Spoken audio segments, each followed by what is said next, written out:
30ଟା duty କରି ସାରିକି ବି ଗୋଟେ ଛୁଟି ମାରିବା ପାଇଁ ବହୁତ କଷ୍ଟ ଲାଗୁଛି। ଦେହ ଖରାପ ହେଲା ପରେ ବି ଗୋଟେ ଛୁଟି ମାରିବା ପାଇଁ ବହୁତ କଷ୍ଟ ଲାଗୁଛି।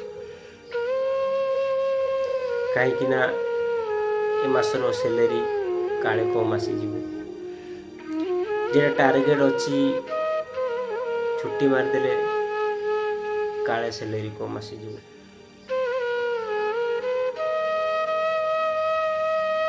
ଆପଣମାନେ ଭାବୁଥିବେ ଟୋକା ବାହାରେ ରହିଛି, ଗୋଆରେ ରହିଛି, ଭିଡ଼ିଓ ବନଉଛି, ବିନ୍ଦାସରେ ଥିବ, ଖୁସିରେ ଥିବ, ପୁରା ଝାକାସ୍।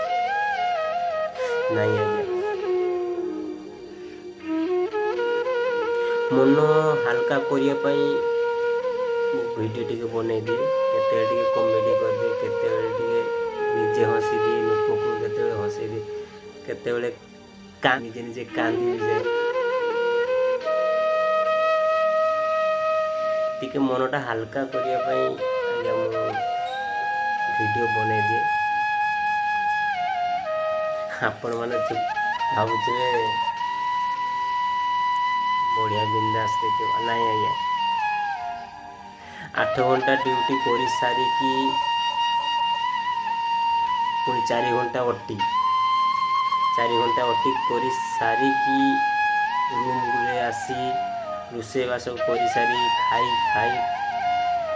ପିଇକି ଆଜ୍ଞା ରାତି 12ଟା। ଏଇ ତ ଜୀବନ।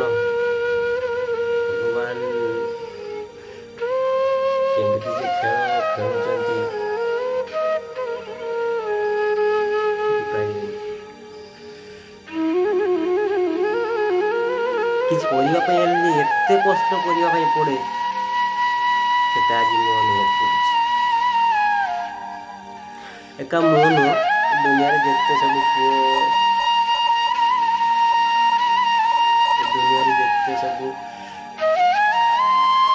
ଭାଇ ଭଉଣୀ ମାନେ ସମସ୍ତେ ଅଛନ୍ତି, ବାହାରେ ଯେତେ ଲୋକ ବି କାମ କରିବା ପାଇଁ ଯାଆନ୍ତି, କାମ କରିବା ଆସନ୍ତି,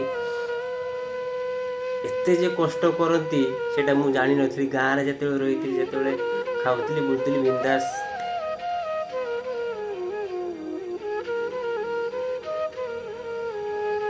ଏତେ କଷ୍ଟ କରିବା ପାଇଁ ପଡ଼େ। ପରିବାର ଛାଡ଼ିକି ବିଦେଶରେ ଆସି ଖଟେଇକି ମା ରାନ୍ଧି ଦେଉଥିଲେ 5ଟା 6ଟା ତରକାରୀ, ଏଠି ଗୋଟିଏ ତରକାରୀ ଦେଇକି ଖାଇବା ପାଇଁ ପଡ଼ୁଛି। ସତରେ ଏତେ କଷ୍ଟ।